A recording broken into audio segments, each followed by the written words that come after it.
नमस्कार, आप सबका मेरे YouTube चैनल एग्ज़ाम तक में स्वागत है। आज मैं आपके लिए जून 2024 में जो सी-टेट और एचपी-टेट होने वाला है, तो उसका मॉक टेस्ट लेके आया हूँ। सी-टेट और एचपी-टेट में हमारे पास 150 क्वेश्चन पूछे जाते हैं, जिसमें से जो 30 क्वेश्चन है वो चाइल्ड डेवलपमेंट एंड पेडागोजी के पूछे जाते हैं। तो जो ये 30 क्वेश्चन है, मैं चाइल्ड डेवलपमेंट एंड पेडागोजी का आपके लिए मॉक टेस्ट बना के लेके आया हूँ। यदि किसी को हमारे मॉक टेस्ट की PDF चाहिए तो हमारी इंस्टाग्राम आईडी एग्जाम तक 9 या टेलीग्राम चैनल एग्जाम तक 9 आप ज्वाइन कर सकते हैं। तो चलिए आज का मॉक टेस्ट शुरू करते हैं। हमारा पहला प्रश्न है, प्रथम मनोविज्ञान प्रयोगशाला की स्थापना किसने की थी? ये मोस्ट इंपॉर्टेंट क्वेश्चन है, ये बहुत बार एग्जाम में पूछा जा चुका है। तो आपको पता होना चाहिए कि प्रथम मनोविज्ञान प्रयोगशाला की स्थापना किसने की थी? ए कैटल ने, बी विलियम वुंट ने, सी गाल्टन ने, डी वॉटसन ने। तो इसका सही आंसर होगा ऑप्शन बी विलियम वुंट ने। जो विलियम वुंट थे, विलियम वुंट ने ही पहली बार मनोविज्ञान प्रयोगशाला की स्थापना की थी। और यहाँ पर जो क्वेश्चन है वो पूछा जाता है कि विलियम वुंट ने मनोविज्ञान प्रयोगशाला की स्थापना कब की? तो उसका आंसर हो जाएगा 1879। तो ये भी आपको पता होना चाहिए कि विलियम वुंट ने मनोविज्ञान प्रयोगशाला की स्थापना कब की? तो उसका आंसर हो जाएगा 1879। और यहाँ पर जो क्वेश्चन है वो ऐसा भी पूछा जाता है कि जो विलियम वोंट है, उन्होंने अपनी मनोविज्ञान प्रयोगशाला कहाँ पर स्थापित की थी? तो उसका आंसर हो जाएगा लिप्जिंग, जर्मनी। कहाँ पर इन्होंने स्थापना की थी अपनी प्रयोगशाला की? तो जर्मनी में इन्होंने अपनी प्रयोगशाला की स्थापना की थी। और जो विलियम वुंट है, विलियम वुंट को मनोविज्ञान के जनक के रूप में भी जाना जाता है। तो ये मोस्ट इंपॉर्टेंट क्वेश्चन है। इससे रिलेटेड जितने भी क्वेश्चन थे वो मैंने आपको लगभग बता दिए हैं कि विलियम वुंट ने प्रथम मनोविज्ञान प्रयोगशाला की स्थापना की थी और 1879 में की थी। और कहाँ पर की थी? जर्मनी में की थी। और विलियम वुंट को मनोविज्ञान के जनक के रूप में भी जाना जाता है। हमारा अगला क्वेश्चन है, किशोरावस्था में व्यवहार व मनोवृत्ति पर सबसे ज़्यादा प्रभाव पड़ता है। तो ये क्वेश्चन यहाँ पे पूछा गया है कि किशोरावस्था में जो आपका बिहेवियर है और साइकोलॉजी है, जो आपकी साइकी है, उस पर सबसे ज़्यादा प्रभाव किसका पड़ता है? ए शिक्षक का, बी माता पिता का, सी संगी साथियों का, डी चलचित्रों का। तो इसका सही आंसर होगा हमारे पास ऑप्शन सी साथी संगियों का, क्योंकि जो किशोरावस्था है, किशोरावस्था को पीयर ग्रुप एज भी कहा जाता है। तो ये आपको पता होना चाहिए कि किशोरावस्था को क्वेश्चन पूछा जाता है कि किस अवस्था को पीयर ग्रुप अवस्था कहा जाता है? तो उसका आंसर हो जाएगा किशोरावस्था, एडोलोसेंस। जो एडोलोसेंस है, यदि यहाँ पर क्वेश्चन पूछा होता कि बालक के व्यवहार में या मनोवृत्ति में सबसे ज़्यादा प्रभाव किसका पड़ता है? तो उसका आंसर हो जाएगा माता पिता या परिवार। तो ये आपने ध्यान रखना है। यहाँ पर जो स्टेज दी गई है हमारे पास, वो दी गई है एडोलोसेंस स्टेज। तो एडोलोसेंस स्टेज पर जो एक व्यक्ति होता है या एक बालक होता है, उसके जो बिहेवियर है या उसकी जो साइकी है, उस पर किसका सबसे ज़्यादा प्रभाव पड़ता है? वहाँ पर उसके जो संगी साथी होते हैं, उनका सबसे ज़्यादा प्रभाव पड़ता है। तो इसलिए इसको क्या कहा जाता है? पीयर ग्रुप स्टेज भी कहा जाता है। और इसे 2-3 क्वेश्चन और भी पूछे जाते हैं हमारे पास एडोलेसेंस एज से कि ये एक तूफान और उफान की स्टेज है, तनाव और संघर्ष की स्टेज भी इसको कहा जाता है। और इसको आइडेंटिटी स्टेज भी कहा जाता है कि जो एक बच्चा होता है वो अपनी आइडेंटिटी ढूंढने की कोशिश करता है। तो आपको पता होना चाहिए कि जो किशोरावस्था की जो स्टेज है वो कहाँ कब से कब तक रहती है? वो हमारे पास 12 या 13 वर्ष से शुरू होती है और 18-19 वर्ष तक चलती है। तो जो किशोरावस्था है या एडोलेसेंस एज है, उससे रिलेटेड जितने भी क्वेश्चन है वो मैंने यहाँ पर आपको बता दिए हैं। हमारा अगला क्वेश्चन है, विकास सामान्यतः सिर से पांव की तरफ अग्रसर होता है, विकास का यह सिद्धांत क्या कहलाता है? जो विकास जो डेवलपमेंट होती है बच्चे में, यदि सिर से पांव की तरफ होती है तो उसे क्या कहा जाता है? इस प्रिंसिपल को क्या कहा जाता है? ए द्विपार्श्व से एक पार्श्व, बी समीप से दूराभिमुख, सी सामान्य से विशिष्ट, डी शिरोपाद्य। तो इसका सही आंसर होगा हमारे पास ऑप्शन डी शिरोपाद्य। जो शिरोपाद्य है, इसको इंग्लिश में सिफेलोकॉडल भी कहा जाता है। तो ये आपको पता होना चाहिए कि यदि किसी बच्चे का यदि डेवलपमेंट सिर से पांव की तरफ होती है तो इसको क्या कहा जाता है? इसको शिरोपाद्य कहा जाता है या सिफेलोकॉडल कहा जाता है। यदि बच्चे को दूर से, यदि आपने देखा होगा, यदि साइकोलॉजी में आपने पढ़ा होगा कि जो एक बच्चा होता है, यदि अंदर से बाहर की ओर उसकी डेवलपमेंट होती है, विकास होता है, तो उसको क्या कहा जाता है? उसको समीप से दूराभिमुख कहा जाता है। जबकि सिर से पाँव की तरफ यदि होता है तो उस प्रिंसिपल को शिरोद्विपादीय कहा जाता है या उसको सिफेलोकॉर्डल कहा जाता है। हमारा अगला क्वेश्चन है, पियाजे के अनुसार बालक सभी श्रेणियों की समस्याओं पर तार्किक विचार लागू करने में योग्य हो जाता है। यह विकास निम्नलिखित में से कौन सी अवधि में होता है? ए औपचारिक क्रियात्मक अवधि, बी मूर्त क्रियात्मक अवधि, सी पूर्व क्रियात्मक अवधि, डी इंद्रिय गति अवधि। तो इसका सही आंसर होगा ऑप्शन ए औपचारिक क्रियात्मक अवधि। जिन पियाजे ने एक स्टेटमेंट दी है कि सभी बालक है सभी श्रेणियों की समस्याओं पर यदि तार्किक विचार लागू करने के योग्य हो जाता है तो वो विकास की कौन सी स्टेज है? तो विकास की औपचारिक क्रियात्मक अवधि है, जिसको इंग्लिश में फॉर्मल स्टेज भी कहा जाता है। जो फॉर्मल स्टेज है ये कितने से कितने वर्ष की आयु तक होता है? ये 11 से 15 वर्ष की आयु की तरफ होता है। जबकि जो गति अवधि है, सेंसरी मोटर स्टेज है, ये हमारे पास कितने से कितने वर्ष तक होती है? ये 0 से 2 वर्ष तक होती है। जबकि हमारे पास पूर्व क्रियात्मक जो अवधि होती है वो हमारे पास 2 से 7 वर्ष तक होती है। और जो मूर्त क्रियात्मक अवधि होती है, कॉन्क्रीट स्टेज होती है, वो 7 से 11 वर्ष के बीच में होती है। तो ये सारी की सारी स्टेजेस के बारे में आपको पता होना चाहिए। कई बार आपके इन स्टेजेस के बारे में पूछा जाता है।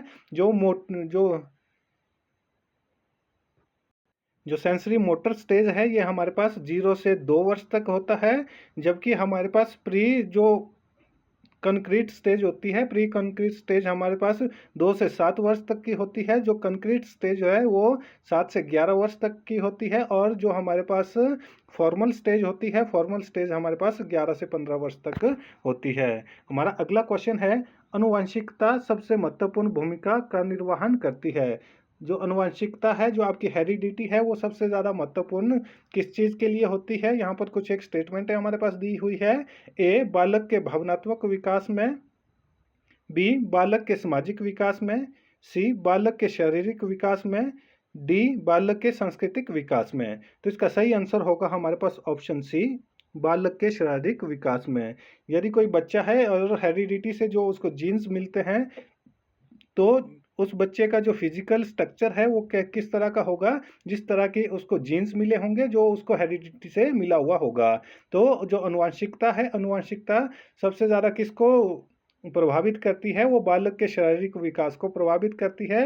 ना तो वो बालक के भावनात्मक विकास को प्रभावित करती है, और ना ही वो बालक के सामाजिक विकास को प्रभावित करती है, और ना ही बालक के सांस्कृतिक विकास को प्रभावित करती है।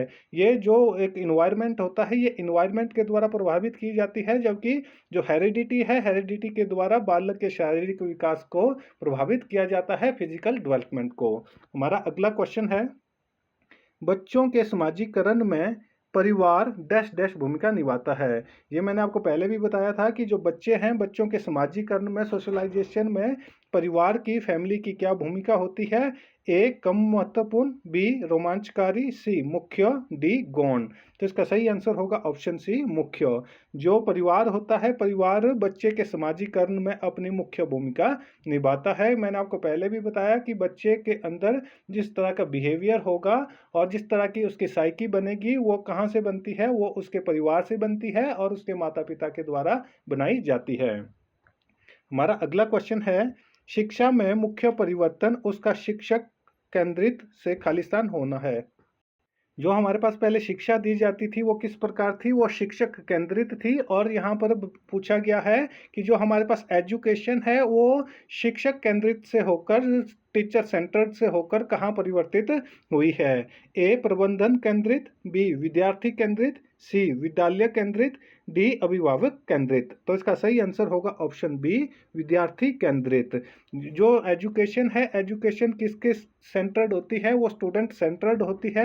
जो मैंने आपको पहले भी बताया, जो प्राचीन समय में आप गुरुकुलों में देखते थे तो उस समय जो एजुकेशन दी जाती थी वो टीचर सेंटर्ड एजुकेशन होती थी। जबकि आज के टाइम पे हम देखते हैं कि जो एजुकेशन दी जाती है उसमें सेंटर में किसको रखा जाता है? उसमें सेंटर में जो स्टूडेंट होता है, स्टूडेंट को रखा जाता है। इसलिए ये क्या हो जाती है? स्टूडेंट सेंटर्ड हो जाता है। हमारा अगला क्वेश्चन है, गिलफर्ड द्वारा प्रतिपादित बौद्धिकता संरचना के मॉडल में कितने तत्वों को सम्मिलित किया गया है। जो एचपी टेट था, एचपी टेट में ये लास्ट ईयर क्वेश्चन पूछा गया था कि गिलफोर्ड द्वारा प्रतिपादित बौद्धिकता संरचना के मॉडल में कितने तत्वों को सम्मिलित किया गया है। ए 100, बी 150, सी 180, डी 120। तो इसका सही आंसर होगा हमारे पास ऑप्शन बी 150। जो गिलफोर्ड है, गिलफोर्ड के द्वारा बौद्धिकता संरचना का मॉडल प्रतिपादित किया गया है, जिसमें उसने 150 एलिमेंट जो तत्व है उनको शामिल किया है। ये मोस्ट इंपॉर्टेंट क्वेश्चन है, इसको आपको पता होना चाहिए। यहाँ पर जो क्वेश्चन है वो इस तरह से भी पूछा जा सकता है कि किसने बौद्धिकता संरचना के मॉडल में 150 तत्वों को सम्मिलित किया है, तो उसका आंसर हो जाएगा गिलफोर्ड। हमारा अगला क्वेश्चन है, कक्षा में परस्पर संवाद से क्या उभर कर आना चाहिए। जो एक क्लास होती है, एक क्लासरूम में यदि कम्युनिकेशन होता है तो उससे क्या उभर कर आना चाहिए। ए विचार, बी सूचना, सी विचार, डी तर्क और वितर्क। तो इसका सही आंसर होगा ऑप्शन ए विचार। जो एक क्लासरूम होती है, जो कक्षा है, कक्षा में यदि कम्युनिकेशन होता है तो एक उसका रिजल्ट क्या आना चाहिए, जो एक थॉट्स है वो वहाँ पर एक थॉट प्रोसेस होना चाहिए। तो ये भी आपको पता होना चाहिए। हमारा अगला क्वेश्चन है, एक सहशिक्षा कक्षा में लड़कों से शिक्षक यह कहता है, लड़के बनो और लड़कियों जैसा व्यवहार मत करो। यह टिप्पणी किस प्रकार से ली जाती है।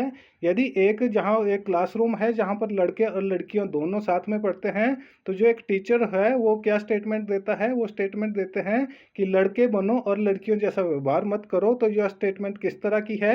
ए जातीय भेदभाव की परिचारक, बी लड़के लड़कियों के साथ व्यवहार का एक अच्छा उदाहरण है, सी लड़के लड़कियों में भेदभाव की रूढ़िबद्ध धारणा प्रकट करती है, डी लड़कियों पर लड़कों की जीव विज्ञान महत्वता को उजागर करता है। तो इसका जो सही आंसर होगा वो होगा ऑप्शन सी, लड़के लड़कियों में भेदभाव की रूढ़िवादी धारणा प्रकट करती है। जो एक लड़का और लड़की है, जो इस तरह का जो भेदभाव किया जाता है, ये एक रूढ़िवादी धारणा है। तो ये एक नेगेटिव इम्पैक्ट जाता है। जो एक टीचर है, एक शिक्षक है, उसको इस तरह की बात नहीं करनी चाहिए। यदि वो इस तरह की बात करते हैं तो लड़के लड़कियों में भेदभाव की एक रूढ़िवादी धारणा उनकी प्रकट होती है। हमारा अगला क्वेश्चन है, बालकों के व्यक्तिगत विभेदों को पूरा करने में निम्नलिखित में से कौन सा प्रावधान उपयुक्त है। ए उनकी योग्यता का आंकलन होना चाहिए, बी उपयुक्त सुविधाएं और सामग्री उपलब्ध करवाई जानी चाहिए, सी उन्हें चिन्हित लेबल कर देना चाहिए, डी व्यक्तिपरकता अनिवार्य कर देनी चाहिए। इसका सही आंसर होगा ऑप्शन सी, उन्हें चिन्हित कर देना चाहिए। जो हमारे पास यहाँ पर इंडिविजुअल डिफरेंसेस की बात की गई है कि यदि किसी व्यक्ति के अंदर इंडिविजुअल डिफरेंसेस है, आपने इंडिविजुअल डिफरेंसेस के बारे में पढ़ा होगा कि जितने भी जो व्यक्ति होते हैं, जैसे एक हाथ में उंगलियां होती है, उसी तरह से जो व्यक्ति होते हैं सभी व्यक्ति अलग अलग होते हैं। तो यहाँ पर जो क्वेश्चन पूछा गया था कि निम्नलिखित में से कौन सा प्रावधान सही नहीं है, तो यहाँ पर कहा गया है कि उन्हें लेवल कर देना चाहिए, कि उन सभी को एक समान बराबर कर देना चाहिए, जो कि गलत है। जो इंडिविजुअल डिफरेंसेस है, हर व्यक्ति अपने इंडिविजुअल डिफरेंसेस के लिए जाना जाता है, क्योंकि सभी व्यक्तियों में इंडिविजुअल डिफरेंसेस होते हैं। यहाँ पर उनकी योग्यताओं का आंकलन होना चाहिए। इंडिविजुअल डिफरेंसेस में उपयुक्त सुविधा और सामग्री उपलब्ध करवाई जानी चाहिए और व्यक्तिपरकता अनिवार्य करना चाहिए। जो नहीं करना चाहिए, उन सभी को जो इंडिविजुअल डिफरेंसेस है उसको ख़त्म करने का, उसको लेवल करने की कोशिश नहीं करनी चाहिए। हमारा अगला क्वेश्चन है, वस्तुनिष्ठ प्रकार के परीक्षणों के निम्नलिखित में से कौन सी विशेषता नहीं है। वस्तुनिष्ठ आपके पास ऑब्जेक्टिव टाइप होता है कि ऑब्जेक्टिव टाइप के परीक्षणों के निम्नलिखित में से कौन सी विशेषता नहीं है। ऑब्जेक्टिव टाइप की कौन सी विशेषता नहीं है। ए विश्वसनीयता, बी वस्तुनिष्ठता, सी वैधता, डी व्यक्तिनिष्ठता। तो इसका सही आंसर होगा ऑप्शन डी व्यक्तिनिष्ठता। जो व्यक्तिनिष्ठता होती है वो एक सब्जेक्टिव टाइप होती है। तो आपको पता होना चाहिए कि जो हमारे पास वस्तुनिष्ठता है, ऑब्जेक्टिव टाइप है, उसमें विश्वसनीयता होती है, ऑब्जेक्टिविटी होती है और उसमें वैधता होती है, जबकि उसमें सब्जेक्टिविटी नहीं होती है। तो ये भी आपको पता होना चाहिए। हमारा अगला क्वेश्चन है, समावेशी शिक्षा से क्या तात्पर्य है। समावेशी शिक्षा इंक्लूसिव एजुकेशन के बारे में पूछा गया है कि इंक्लूसिव एजुकेशन से आप क्या समझते हैं, कि उसका क्या मतलब होता है। यहाँ पर हमारे पास कुछ एक स्टेटमेंट दी है कि सबसे करेक्ट स्टेटमेंट क्या है इंक्लूसिव एजुकेशन की। ए व्यक्तिगत भिन्नताओं को सामान्य कक्षा कक्ष में पूरा करना, बी व्यक्तिगत भिन्नताओं को विभिन्न कक्षा कक्ष में पूरा करना, सी व्यक्तिगत भिन्नताओं को विशिष्ट विद्यालयों में पूरा करना, डी व्यक्तिगत भिन्नताओं को घर पर अनुदेशन देकर पूरा करना। तो इसका सही आंसर होगा हमारे पास ऑप्शन ए व्यक्तिगत भिन्नताओं को सामान्य कक्षा कक्ष में पूरा करना। जो हमारे पास इंक्लूसिव स्कूल इंक्लूसिव एजुकेशन होती है, इंक्लूसिव एजुकेशन का क्या अर्थ होता है कि जितने भी व्यक्ति है, चाहे उनमें जिस तरह का भी इंडिविजुअल डिफरेंसेस हो, चाहे आपके आईक्यू के लेवल पे हो या वो बैकवर्ड स्टूडेंट हो या गिफ्टेड स्टूडेंट हो, उन सभी व्यक्तियों को एक ही कक्षा में सामान्य रूप से उनके भिन्नताओं को सामान्य रूप से उसका निवारण करना चाहिए। तो ये हमारे पास जो इंक्लूसिव एजुकेशन है, इंक्लूसिव एजुकेशन का अर्थ है व्यक्तिगत भिन्नताओं को सामान्य कक्षा कक्ष में पूरा करना चाहिए। हमारा अगला क्वेश्चन है, वंचित वर्ग की पृष्ठभूमि के बच्चों को शिक्षा प्रदान करने के लिए शिक्षक को क्या चाहिए? यदि कोई वंचित वर्ग के बच्चे हैं तो उनके लिए एक टीचर को क्या करना चाहिए? क्योंकि इस तरह के जो क्वेश्चन है, जो हमारे पास सी टेट है, सी टेट में इस तरह के क्वेश्चन बहुत सारे जो स्टेटमेंट वाले क्वेश्चन पूछे जाते हैं और एचपी टेट में भी इस तरह के क्वेश्चन पूछे जाते हैं। तो आपको पता होना चाहिए कि जो एक वंचित वर्ग है, एक वंचित वर्ग की पृष्ठभूमि के बच्चों के लिए जो शिक्षक है, शिक्षक को क्या करना चाहिए? ए उन्हें बहुत सा लिखित कार्य दे, बी उन्हें उनके बारे में अधिक जानकारी जुटाने का प्रयास करें और उन्हें कक्षा में होने वाली चर्चा में शामिल करें, सी उन्हें कक्षा में अलग बिठाए, डी उन पर ध्यान ना दे क्योंकि वह दूसरे विद्यार्थियों के साथ अंतःक्रिया नहीं कर सकते हैं।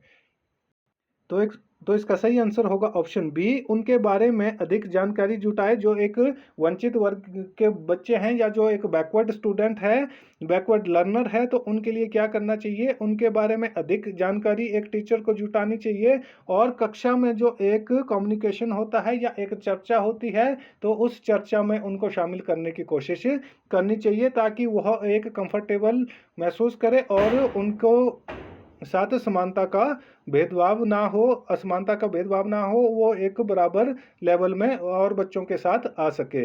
हमारा अगला क्वेश्चन है, प्रतिभाशाली बच्चों की पहचान की विधि है। जो गिफ्टेड स्टूडेंट होते हैं, ये आईक्यू के लेवल पे हम इसको डिफाइन करते हैं कि जिस बच्चे का आईक्यू 110 से ऊपर हो तो उसको क्या माना जाता है? उसको एक प्रतिभाशाली, एक गिफ्टेड स्टूडेंट माना जाता है। तो एक गिफ्टेड स्टूडेंट की पहचान क्या होती है, उसकी क्या विधि है?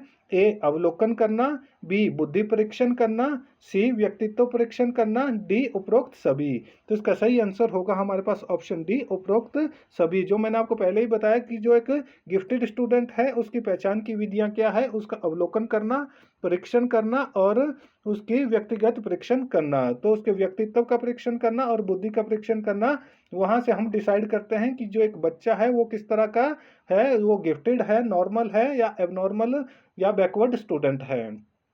तो आपको पता होना चाहिए जो आईक्यू है, जो 110 से ऊपर के जो स्टूडेंट होते हैं उनको गिफ्टेड कहा जाता है और जो 90 से 110 के बीच में होते हैं उन्हें नॉर्मल स्टूडेंट कहा जाता है।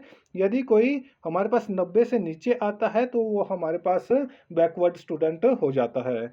हमारा अगला क्वेश्चन है, विवेचनात्मक चिंतन व्यक्ति में वे योग्यताएं और कौशल विकसित करने में सहायक है जो ए मूर्त अनुभव प्रदान करना, बी उचित व्याख्या, सी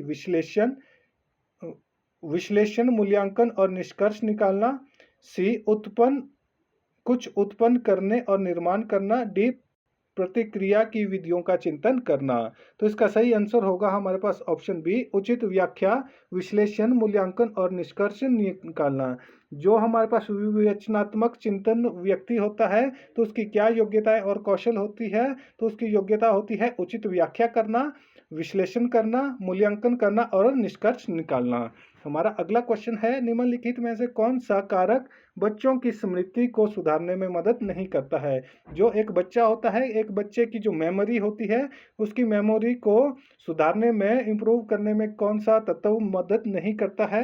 ए दोहराना और अभ्यास, बी ताल अथवा लय की सहायता लेना, सी विषय सामग्री की उचित समूह में व्यवस्थित करना, डी अभिप्रेरित विस्मृति का सिद्धांत। तो इसका सही आंसर होगा ऑप्शन डी अभिप्रेरित विस्मृति का सिद्धांत। जो एक बच्चा होता है, एक स्टूडेंट होता है, यदि उसको कोई चीज़ मेमोराइज करनी है तो उसको मेमोराइज करने के लिए कुछ चीज़ों को सुधारना पड़ता है। जैसे किसी भी चीज़ को यदि आप बार बार दोहराएंगे, उस चीज़ का अभ्यास करेंगे, तो वो चीज़ आपकी परमानेंट मेमोरी में सेट हो जाती है। उसी तरह से ताल अथवा लय की सहायता से, जैसे आप यदि कोई गाना सुनते हैं या आप कोई पोइम देखते हैं कि आप कोई पोइम को याद करते हैं, वो एक ताल और लय के साथ उसको आप याद कर पाते हैं। क्योंकि यदि आप उसके जो मीनिंग है उसको नहीं भी समझते हैं, उसकी ताल और लय को समझते हैं, वो आपकी जो मेमोरी होती है उसको इम्प्रूव करने में सहायता करता है। और उसी प्रकार से विषय सामग्री की उचित समूह में व्यवस्थित करना।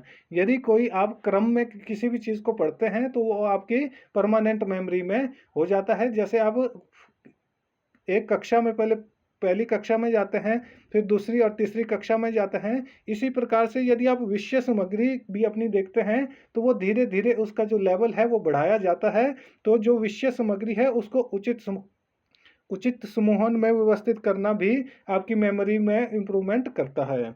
हमारा अगला क्वेश्चन है, अभिभावकों और अध्यापकों द्वारा किशोर से व्यवहार की सर्वोत्तम विधि है। जो हमारी फैमिली है, मदर एंड फादर है, या जो एक टीचर है, उनके द्वारा जो एडोलसेंस की एज में जो एक बच्चा होता है उसके व्यवहार की सर्वोत्तम विधि है। एक तंत्रीय, बी अनुज्ञानात्मक, सी प्रजातांत्रिक, डी नियंत्रणात्मक। तो इसका सही आंसर होगा ऑप्शन सी प्रजातांत्रिक। प्रजातांत्रिक जो डेमोक्रेटिक तरीका होता है, यदि आप एक एडोलसेंस का जो एक बच्चा होता है उसको डेमोक्रेटिक तरीके से आपको उसके साथ बिहेवियर करना होता है ताकि वह अपना विकास, सर्वोत्तम विकास कर सके। चाहे आपकी फैमिली हो या आपके टीचर्स हो, उसके साथ एक डेमोक्रेटिक व्यवहार आपको करना चाहिए। हमारा अगला क्वेश्चन है, किशोरों के साथ विशेष रूप से असमयोजित किशोरों के साथ कार्य करते समय क्या उचित नहीं है। जो एक माल एडजस्टेड स्टूडेंट है या माल एडजस्टेड एडोलसेंट स्टूडेंट है तो उसके साथ कार्य करते समय क्या उचित नहीं है। ए आलोचनात्मक उपागम, बी प्रजातांत्रिक उपागम, सी संग्रहित उपागम, डी आदर्श उपागम। तो इसका सही आंसर होगा ऑप्शन ए आलोचनात्मक उपागम। जो माल एडजस्टेड एडोलसेंस की एज में होते हैं उनके साथ आप क्रिटिकल जो अप्रोच है, क्रिटिकल अप्रोच से उनके कार्य को आप नहीं देख सकते हैं। हमारा अगला क्वेश्चन है, किस प्रकार से एक अध्यापिका बच्चों को बेहतर समस्या समाधान करता बनाने में सहायता कर सकती है। जो एक अध्यापिका है वो बच्चों को एक समस्या समाधान के लिए किस प्रकार से सहायता कर सकती है। ए बच्चों को विविध प्रकार के समस्याओं का समाधान करने के मौके देने तथा उनका हल करते समय सहयोग देना। बी बच्चों को पाठ्यक्रम पुस्तक के समस्याओं का उत्तर देने के लिए प्रोत्साहित करना। सी विद्यार्थियों के सामने प्रस्तुत सभी समस्याओं के सही समाधान उपलब्ध करवाना। डी समस्याओं का समाधान करने के लिए वस्तु रूप में पुरस्कार देना। तो इसका सही आंसर हो जाएगा ऑप्शन ए। जो एक अध्यापिका है, एक अध्यापिका को बच्चों को विविध प्रकार की समस्याओं का समाधान करने के लिए मौके देना तथा उनका हल करते समय उनका सहयोग करना है। ये मोस्ट इम्पॉर्टेंट हो जाता है जब आप किसी बच्चे की समस्या समाधान के बारे में उनको बता रहे हैं। हमारा अगला क्वेश्चन है, निम्नलिखित में से कौन सा सिद्धांत लियोन फेस्ट्रिज ने दिया है। ए क्रियात्मक सिद्धांत, बी संतुलन सिद्धांत, सी सामाजिक समानता सिद्धांत, डी संज्ञानात्मक विसंगति सिद्धांत। तो इसका सही आंसर हो जाएगा ऑप्शन डी संज्ञानात्मक विसंगति सिद्धांत। जो संज्ञानात्मक विसंगति सिद्धांत है ये किसने दिया है, लियोन फेस्ट्रिजर ने ये दिया हुआ है। ये भी मोस्ट इंपॉर्टेंट क्वेश्चन है।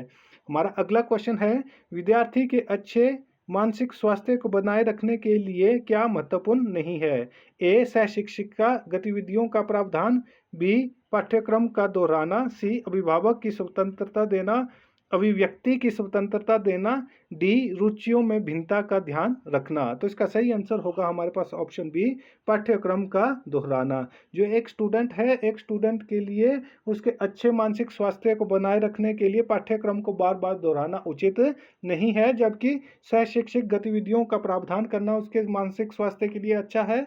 उसी प्रकार से अभिव्यक्ति की स्वतंत्रता देना और रुचियों में भिन्नता का ध्यान रखना एक जो बच्चा होता है, एक विद्यार्थी होता है, उसकी मेंटल हेल्थ के लिए आवश्यक है। हमारा अगला क्वेश्चन है, किशोरावस्था में बालकों को सहयोग देने के लिए क्या आवश्यक है? ए अभिप्रेरणा, बी गलती निकालना, सी आलोचना करना, डी नकारात्मक व्यवहार करना। तो इसका सही आंसर होगा ऑप्शन ए अभिप्रेरणा देना। जो एक एडोलेसेंस की एज में एक बच्चा होता है तो उसको संयोग करने के लिए जो एक मोटिवेशन होती है, एक अभिप्रेरणा होती है, वो इम्पोर्टेंट होती है। हमारा अगला क्वेश्चन है, मन मानव मन को प्रभावित करने वाला कारक है? ए व्यक्ति की अभिरुचियों, बी अभिक्षमताएं, सी वातावरण, डी ये सभी। तो इसका सही आंसर होगा हमारे पास ऑप्शन डी ये सभी। जो मानव है, जो एक व्यक्ति है, व्यक्ति के मन को प्रभावित कौन कौन से कारक करते हैं?